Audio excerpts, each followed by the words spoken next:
नमस्कार, जनता टीवी देख रहे हैं आप। मैं हूं आपके साथ अमर त्रिपाठी। बुलेटिन में बात होगी कुछ अहम खबरों की। राजधानी देहरादून में लगातार हो रही मानसूनी बारिश के बीच डेंगू का खतरा बढ़ने लगा है। इसे देखते हुए नगर निगम ने हाई अलर्ट जारी कर दिया है। मच्छरों के लार्वा को नष्ट करने के लिए एंटी लार्वल केमिकल वाले 15 विशेष टैंकर शहर भर में तैनात किए गए हैं, जबकि हैंड स्प्रेयर के जरिए भी छिड़काव किया जा रहा है। नगर निगम ने बारिश थमते ही फॉगिंग अभियान शुरू करने की तैयारी भी पूरी कर ली है। वहीं प्रशासन ने लोगों से साफ सफाई रखने और पानी जमा न होने देने की अपील की है। ये रिपोर्ट देखिए। उत्तराखंड की राजधानी देहरादून में डेंगू का खतरा बढ़ता जा रहा है, क्योंकि शहर अब भी मानसून की चपेट में है। नगर निगम के अधिकारियों ने एंटी लार्वल केमिकल वाले 15 खास टैंकर तैनात किए हैं, जिनसे मच्छरों के पनपने को रोकने के लिए पूरे शहर में छिड़काव किया जा रहा है। इसके अलावा पीठ पर लाद कर इस्तेमाल किए जाने वाले स्प्रेयर का भी इस्तेमाल हो रहा है। साथ ही बारिश रुकते ही इस्तेमाल के लिए फॉगिंग मशीनें भी तैयार रखी गई हैं। देहरादून में जिस तरह से बारिश हो रही है, लगातार बारिश हो रही है और डेंगू का जो है प्रकोप, तो इसलिए हम लोगों ने वहाँ टैंकर और तमाम जो है चीज़ों लार्विसाइड का छिड़काव रेगुलर कर रहे हैं। और जहाँ से भी सीएमओ से हमें सूचना मिलती है, उस एरिया में हम लोग लगातार छिड़काव करा रहे हैं। कल ही हमने इस पे विशेष जोर दिया है कि लार्विसाइड और फॉगिंग का काम में तेज़ी लाई जाए, और जैसे भी धूप होती है तो इसमें हम लोग और तेज़ी से बढ़ाएंगे। अभी 2-3 दिन से लगातार बारिश हो रही है। मुख्य चिकित्सा अधिकारी के मुताबिक देहरादून में अब तक डेंगू के 49 मामले सामने आए हैं, लेकिन हालात पूरी तरह काबू में है। डेंगू के मामलों में किसी भी तरह की बढ़ोतरी से निपटने के लिए सरकारी और निजी अस्पतालों में 831 बेड रिजर्व किए गए हैं। वर्तमान तक की बात करें तो 49 केसेस जो हैं कल तक रिपोर्ट हुए हैं, और ये मई से अभी तक का आंकड़ा है हमारा। आज 49 में अगर हम देखें तो 26 जो केस हैं वो हमारे देहरादून जिले के ही हैं, जो निवासी हैं, और जो 23 केस हैं वो विभिन्न जिलों से या विभिन्न राज्यों से जो यहाँ पे आकर के भर्ती होते हैं या किसी कारणवश यहाँ पे आए हुए हैं, वो पॉजिटिव आए हैं। तो स्थिति कुल अभी अगर हम देखें तो कंट्रोल में है, कोई ऐसा नहीं है। अगर प्रत्येक दिन का हम एवरेज देखते हैं तो 1 या 2 केसेज या कभी 3 केसेज जो हैं ऐसे रिपोर्ट हो रहे हैं, और कहीं पे क्लस्टरिंग भी देखने को नहीं मिल रही कि पर्टिकुलरली किसी एरिया से ज़्यादा केस रिपोर्ट हो रहे हैं। ऐसी क्लस्टरिंग देखने को भी अभी तक नहीं मिली है। मॉनसून सीजन खत्म होने में अब भी काफी समय है। ऐसे में अधिकारियों का कहना है कि वे हाई अलर्ट पर हैं और डेंगू जैसी बीमारियों को फैलने से रोकने पर पैनी नजर बनाए हुए हैं और लगातार अभियान चला रहे हैं।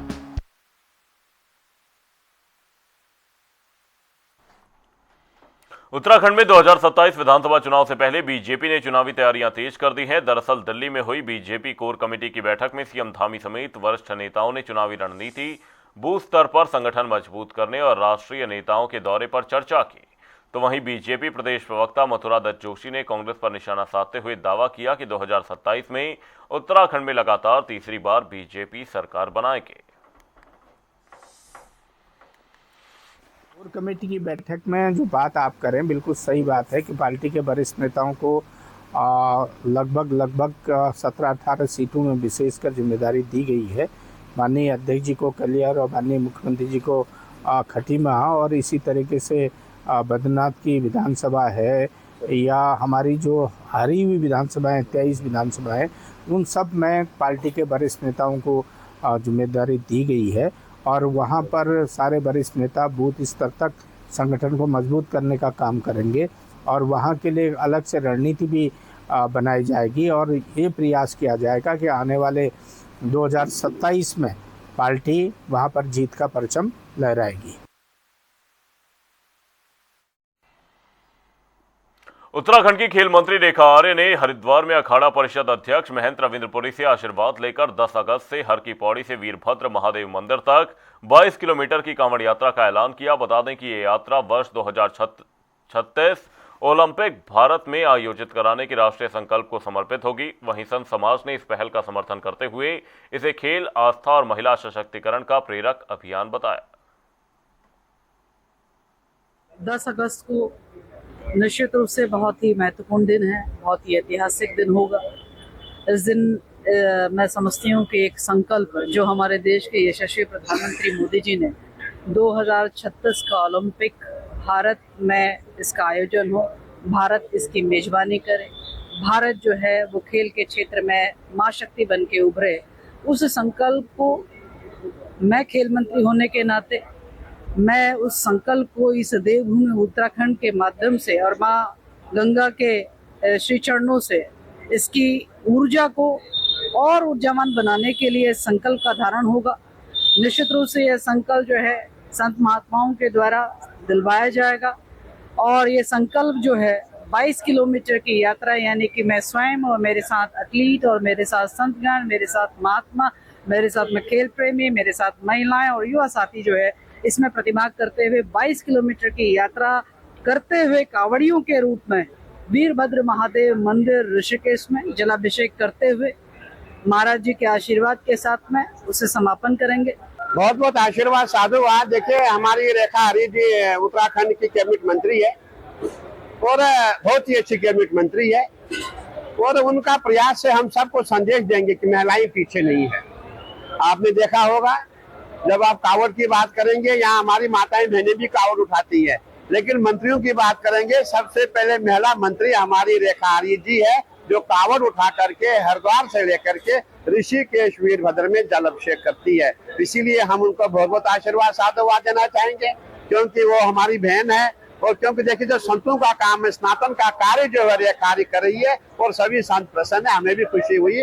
अब इनका 10 तारीख का कार्यक्रम वीरभद्र में होगा। उन्होंने कहा है कि जितने भी संत महात्मा है सभी वहाँ आए और रेखा आर्य जी जो है यहाँ से 10 तारीख सुबह हर की पौड़ी से जल लेकर के करीबन 5 बजे वो वीरभद्र में पहुंचेगी। वहाँ सभी साधु संतों का वो स्वागत करेंगी, जल अभिषेक करेंगी, भगवान शंकर की पूजा पाठ करेंगी। इस यात्रा का उनका सबसे बड़ा संकल्प क्या है?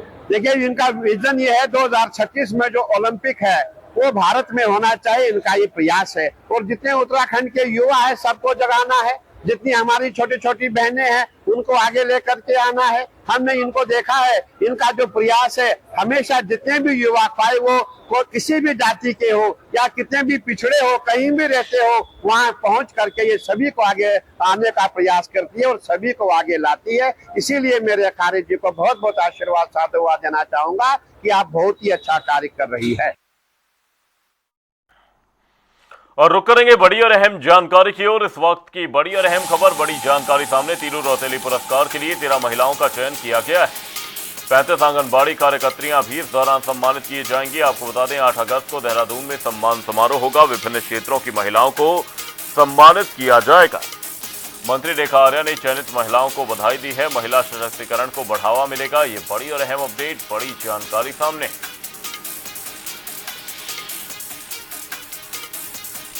तीलू रौतेली पुरस्कार के लिए 13 महिलाओं का चयन किया गया है। आपको बता दें 35 आंगनबाड़ी कार्यकर्त्रियां भी इस दौरान सम्मानित की जाएंगी। 8 अगस्त को देहरादून में सम्मान समारोह प्रस्तावित है। विभिन्न क्षेत्रों की महिलाओं को सम्मान दिया जाएगा। मंत्री रेखा आर्य ने चयनित महिलाओं को बधाई दी।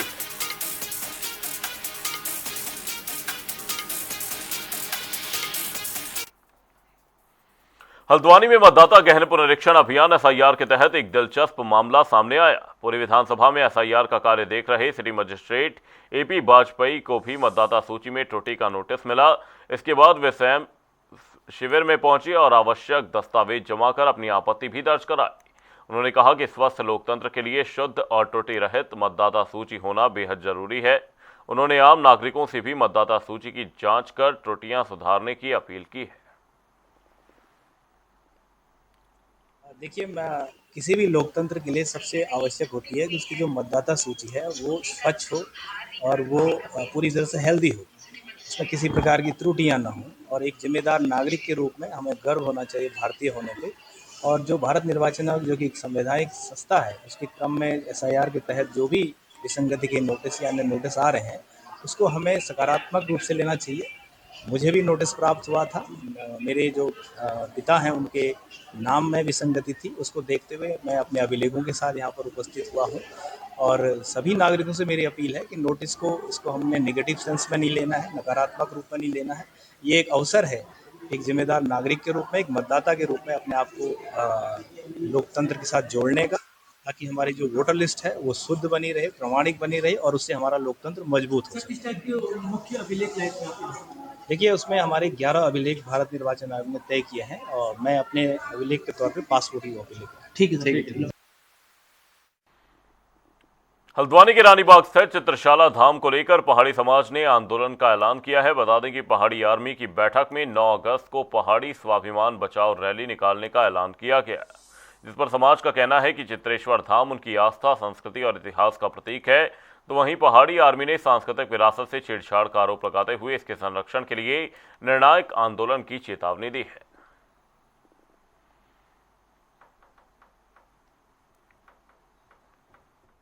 9 तारीख को हमारा स्वाभिमान रैली निकलेगी और वो चित्रशिला धाम में जो अतिक्रमण है, जो भी है, चाहे वो शनि मंदिर हो या अन्य, उसको हटाने के संबंध में हमने रैली निकाल रहे हैं।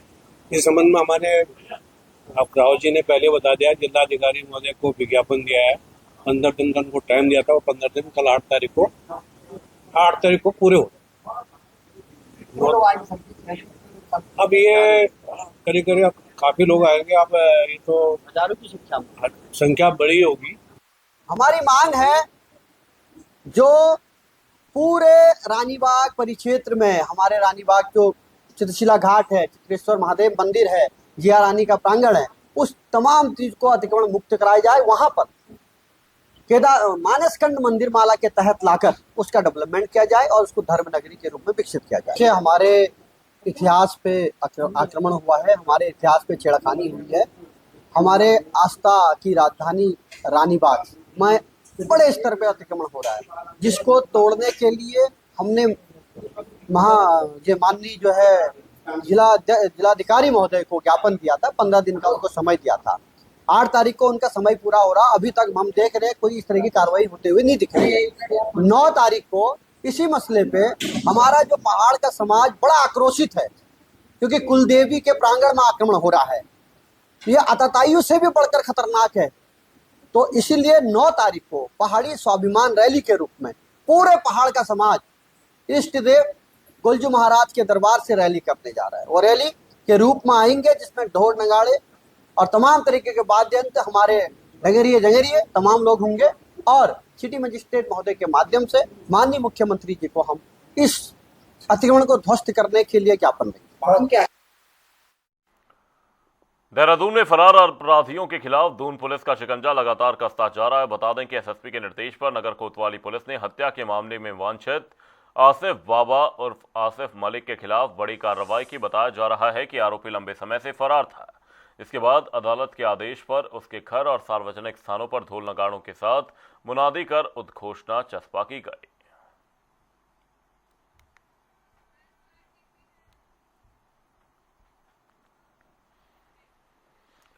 वहीं रुद्रप्रयाग में अलकनंदा और मंदाकिनी नदियों का जलस्तर तेजी से बढ़कर चेतावनी स्तर के करीब पहुंच गया है। जिला प्रशासन और आपदा प्रबंधन विभाग ने हालात पर लगातार नजर बनाए रखी है। जिला आपदा प्रबंधन अधिकारी नंदन सिंह रजवार ने लोगों से नदी किनारों और संवेदनशील क्षेत्रों में जाने से बचने तथा अनावश्यक यात्रा न करने की अपील की। प्रशासन ने सभी संबंधित विभागों को अलर्ट मोड पर रखते हुए किसी भी आपात स्थिति से निपटने की पूरी तैयारी कर ली है। मौसम विभाग के फोरकास्ट के अनुसार लगातार उच्च हिमालयी क्षेत्रों में काफ़ी बारिश हो रही है, जैसे कि चमोली और केदारनाथ यात्रा में। तो इसमें हमारी नदियों पर भी जो रुद्रप्रयाग में नदियां हैं उन पर भी असर पड़ रहा है, अलकनंदा और मंदाकिनी। जैसे इसका जो वार्निंग लेवल से कम इसका जलस्तर मापा गया है और जैसे इसका जलस्तर अत्यधिक बढ़ जाता है, वार्निंग लेवल से ऊपर हो जाता है, तो हमारी जो नगर पालिकाएँ हैं और पुलिस प्रबंधन है और आपदा प्रबंधन, ये लगातार लोगों को सचेत भी करते हैं और लोगों को नदी किनारे ना जाने के लिए अल्टीमेटम भी देते हैं और लगातार निगरानी में नदियों के जो किनारे हैं उनको निगरानी में रखा जाता है। धर्मनगरी हरिद्वार में कांवड़ यात्रा के दौरान लाखों शिव भक्त गंगा स्नान कर गंगा जल लेकर अपने गंतव्य की ओर रवाना हो रहे हैं। श्रद्धालुओं की सुरक्षा के लिए गंगा घाटों पर 40वीं वाहिनी और राहत एवं बचाव दल की टीमें 24 घंटे तैनात हैं। गंगा की तेज धाराओं के बीच ये जवान हर चुनौती का सामना करते हुए जरूरत पड़ने पर तुरंत रेस्क्यू अभियान चलाते हैं।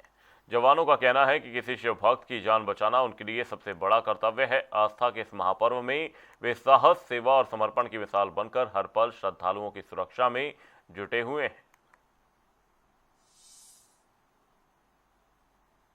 यात्रा की शुरुआत हो गई है और उत्तराखंड पुलिस के साथ साथ तमाम जो राहत बचाव दल है वो लगातार अपना काम कर रहे हैं और इस वक्त हर की पौड़ी पर हमारी मौजूदगी है और यहाँ पर हम इस बोट में यहाँ पर बैठ चुके हैं और आपदा राहत दल 40वीं जो बटालियन है उसके यहाँ पर जो जवान है वो हमारे साथ मौजूद है। आइए बात करने का हम इससे प्रयास करते हैं। जी सर, आपका नाम क्या है sir? Head constable Manoj Bisht. जी मनोज जी, कितनी बड़ी चुनौती आपके लिए रहती है? आप लगातार इस तरीके से मेहनत करते हैं, सरकार की योजना जिस तरीके से होती है लोगों को बचाने का आप प्रयास करते हैं, कितनी बड़ी चुनौती इसमें रहती है? चुनौती तो सर रहती है इसमें, क्योंकि बरसात का टाइम है, बारिश अलर्ट भी कर रखा है मौसम विभाग ने, भीड़ भी ज्यादा हो रही है, पंचक खत्म हो चुके हैं। ये जो श्रद्धालु आते हैं कांवड़ यात्रा लेके, वो रेलिंग के बिना अंदर ना नहा के बाहर नहाते हैं, जिससे वो बह जाते हैं, डूब जाते हैं। इसलिए हमारा बिल्कुल फोकस रहता है गंगा जी पे। जैसे कोई डूबने के संकेत मिलते हैं, हम तो अपनी रात से उसे बचा लेते हैं, रेस्क्यू कर लेते हैं। जब ये जैकेट जो हम पहनते हैं, जैकेट्स का में कितना बड़ा रोल होता है? अगर कोई व्यक्ति जैकेट नहीं पहनता है तो क्या किस तरीके की हानियां होती है? जैकेट पहनने से क्या इसके बचाव रहते हैं? जैकेट में सर ऐसे है, 72 घंटे तक हम आदमी ऊपर रहता है, फॉलो करता है पानी में, और ना रहने से तो आदमी कुछ ही सेकंडों में, कुछ ही मिनटों में आदमी पानी के अंदर चले जाता है, डूब जाता है। तो आपदा जो राहत दल है, अभी तक की अगर बात की जाए, 30 जुलाई से श्रावण मास की शुरुआत हुई थी, अभी तक किस तरीके की परिस्थिति यहाँ पर आपने को देखने को मिली है? कितने लोगों की अभी तक जान बचाई जा चुकी है? सर हमने अभी तक जब से कांवड़ मेला स्टार्ट हुआ था 15 से 16 के बीच हमने कांवड़ को बचाया, कांवड़ श्रद्धालुओं को बचाया। तो जो लोग होते हैं, जो श्रद्धालु होते हैं, आम श्रद्धालु होते हैं, उनको किस प्रकार की आप यहाँ पर अपील करना चाहेंगे? क्योंकि लगातार कुछ लोग लगातार स्टंटबाजी भी करते हैं, ऐसे रील्सबाज जो लोग होते हैं उन श्रद्धालुओं की दृष्टि से अगर देखा जाए तो क्या आप यहाँ पर अपील लोगों से करना चाहेंगे? मैं यात्री इनसे श्रद्धालुओं से एक ही अपील करना चाहता हूँ, जो भी हरिद्वार आए सिर्फ घाटों पे नहाएं, पानी के तेज भाव के उसमें मत आए, ना पुल से कोई छलांग मारे, इस टाइप का कोई काम ना करें जिससे परिवारजन को या किसी को दिक्कत हो। तो लगातार आप यहाँ पर मौजूद हैं, आपकी टीम यहाँ पर मौजूद है, तो एक बार में कितने लोगों की बैठने की व्यवस्था रहती है? और आपका जो ये एरिया है, जो ये क्षेत्र है, सिर्फ इसी क्षेत्र को आपको कवर करना है या किसी अन्य क्षेत्रों पर भी आपकी सेवाएं यहाँ पर लगाई गई? सर हमारा जो है शिव सेतु से लेके और आगे तक है, ये पूरा एरिया कवर करना है हमने, और आगे हमारी एक बोट और लगी है अगले कांगड़ पुल पे। तो ये आपने देखा, जनता टीवी की टीम ने आपको रूबरू करा है मनोज बिष्ट जी से, जो आपदा राहत दल 40वीं बटालियन के यहाँ पर सिपाही है। और लगातार आप देख सकते हैं तस्वीरें, आपको इस वक्त हम एक्सक्लूसिव तस्वीरें जनता टीवी पर दिखा रहे हैं, किस प्रकार से यहाँ पर ये जवान अपनी जान की बाजी लगाकर लोगों की जान बचाते हुए नजर आते हैं। अपने सहयोगी के साथ मैं हर्ष सैनी, जनता टीवी।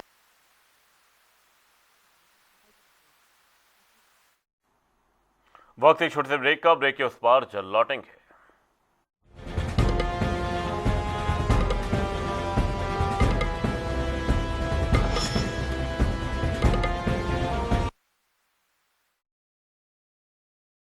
जॉइंट पेन के लिए डॉक्टर ऑर्थो ऑयल के अमेजिंग रिजल्ट सबको पता है, पर क्या आपको पता है कि पुराने और ज्यादा बिगड़े दर्द के लिए डॉक्टर ऑर्थो ऑयल के साथ साथ डॉक्टर ऑर्थो कैप्सूल्स को भी रेगुलर यूज करना चाहिए। ये कोई टेम्पररी पेन किलर नहीं, आयुर्वेदिक औषधि है।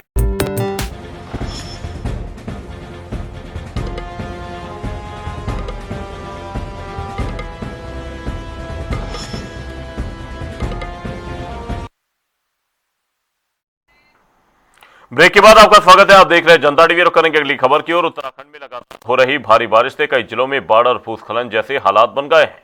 रुद्रप्रयाग में रात भर हुई मूसलाधार बारिश के बाद अलकनंदा नदी का जलस्तर खतरे के निशान से ऊपर पहुंच गया है और निचले इलाकों में कई घरों में बाढ़ का पानी घुस गया है, जबकि सुविधानगर में एक नाले पर बना पुल पूरी तरह से जलमग्न हो गया। प्रशासन और आपदा प्रबंधन की टीमें हाई अलर्ट पर है और लोगों से नदी नालों के पास न जाने, अनावश्यक यात्रा से बचने की अपील की गई है। ये रिपोर्ट देखिए। उत्तराखंड में लगातार हो रही बारिश के कारण कई नदियों का स्तर बढ़ने से कुछ जिलों में बाढ़ और भूस्खलन के हालात बन गए हैं। इसे देखते हुए राज्य भर में अधिकारी हाई अलर्ट पर हैं। रुद्रप्रयाग में रात भर हुई बारिश के बाद अलकनंदा नदी खतरे के निशान से ऊपर बह रही है। निचले इलाकों के कई घरों में बाढ़ का पानी आ गया है। जबकि सुविधानगर में एक नाले पर बना पुल पूरा पानी में डूब गया है। जैसे कि लगातार रात से बारिश होने के कारण नदी का जलस्तर लगातार बढ़ रहा है और खतरे के निशान से ऊपर चल रहा है और जहां तक देख रहे हैं कि लोगों के घरों में पानी घुस गया है। और यहाँ सामने हमारा प्रसिद्ध हनुमान मंदिर है। हनुमान मंदिर के यहाँ लगभग मंदिर में पानी पहुँचने वाला है। रात से बारिश हो रही है, पानी घुस गया है, पुल पे पानी बढ़ा हुआ चल रहा है, ज्यादा से ज्यादा पेड़ बह रहे हैं, मकानों और लोगों के घरों में पानी घुसा हुआ है और ज्यादा बहुत लोग परेशान हैं। केदारनाथ रूट पर तिलवाड़ा के पास भारी बारिश से नेशनल हाईवे मलबे और बड़े पत्थरों के कारण बंद है। वहां खड़ी कई गाड़ियां भी क्षतिग्रस्त हो गईं। अधिकारियों ने बहाली का काम शुरू कर दिया है और लोगों से सावधानी बरतने की अपील की है। देहरादून में लगातार बारिश की वजह से टपकेश्वर महादेव मंदिर के पास तमसा नदी का स्तर लगातार बढ़ रहा है। एहतियात के तौर पर गुरुवार को सभी स्कूलों को बंद रखने का आदेश दिया गया है और अधिकारियों की स्थिति पर कड़ी नजर है। हरिद्वार में बुधवार देर रात तेज बारिश के कारण कई जगहों पर पानी भर गया, जिससे आम जनजीवन प्रभावित हुआ है। लोगों का जरूरी काम से आना जाना तक मुश्किल हो गया है। भारत मौसम विज्ञान विभाग ने देहरादून, चमोली और बागेश्वर जिलों में ऑरेंज अलर्ट जारी किया है, जबकि उत्तराखंड के बाकी हिस्सों के लिए येलो अलर्ट लागू है। अधिकारियों ने स्थानीय लोगों और पर्यटकों से अपील की है कि वे मौसम संबंधी चेतावनियों को गंभीरता से लें और गैर जरूरी यात्रा से बचें।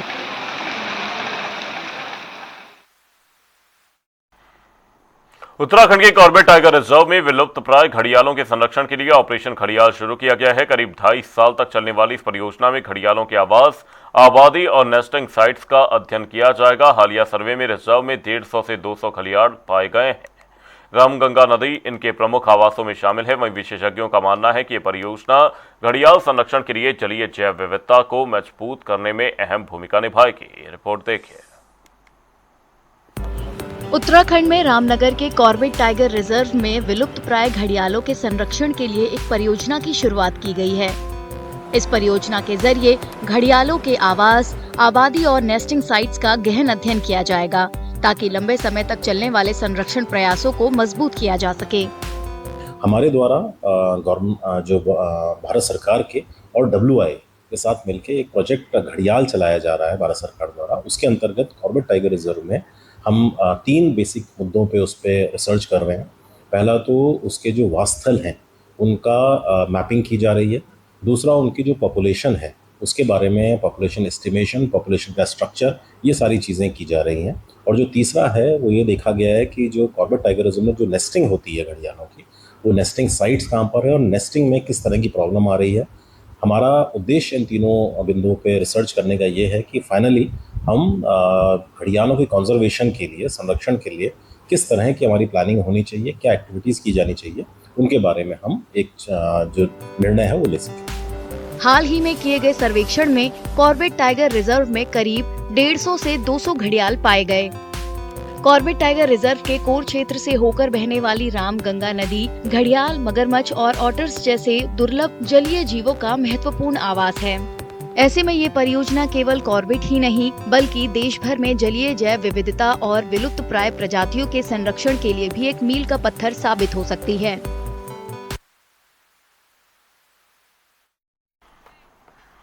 बुलेटिन में फिलहाल के लिए सिर्फ इतना ही। रुकेंगे एक छोटे से ब्रेक के लिए। देखते रहिए जनता टीवी।